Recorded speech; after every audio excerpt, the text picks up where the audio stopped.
हेल' लोगोफोर happy Sunday press द lord माबोरै दं गरमाथ' ओरैबायदि जाखादोंना देहाबो सानडे स्कुलाव थांनो रेडि जाबाय गथ'फोरखौ फोरोंहैनो दुगैस्रां लोबस्रां रेडि जानानै थाबाय गिर्जा थांनानै गारियाव गाखोहांनायावनो नै हासबेन्डआ बुंबाय आंहा बेग बावगारबोबाय लायथांनानै ओमफ्राय लायना होब्रबबाय आङो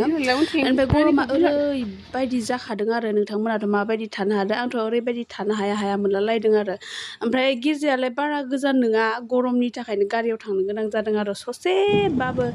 आरामाव थांनो लुगैयो ओमफ्राय नै फैयै फैयै जोङो गिर्जा मोनफैबाय गिर्जाया माने प्रेसिडेन्टशिपआ लाखांबायमोन आं माने भिडिअखौ बुहुत सर्ट लादों आरो माने गरमदोंबो भिडिअबो खालामनो गोसो जाया ओमफ्राय डाइरेक्ट प्रेसिडेन्टशिप जोबखांनायनि उनाव क्लास लानो थाखाय बयबो गथ'फोरा बाहेरायाव ओंखारलांबाय ओमफ्राय नाय बियो जाबाय जुनियर क्लास प्राइमारि क्लास ओमफ्राय आंनिया जाबाय बिगिनार क्लास आरो गथ'फोरखौ जिरायहोबाय बर्थमान जोंनिया क्लासरुमफोरा जाथ'वाखै मोजां माने टेम्परारि बेयाव लाथ'दों आरो इयुनाव फिउचाराव बानायनो थाखाय प्लेनिं खालामगासिनो मोजाङैनो बानायगोन होननानै दायो क्लासखौ स्टार्ट खालामबाय दिनै मा सोलोंगोन बेखौ आं बर्डआव लिरना होबाय गथ'फोरनि लागै दायो ओमफ्राय दानखांनायनि उनाव जोङो दाननि थाखाय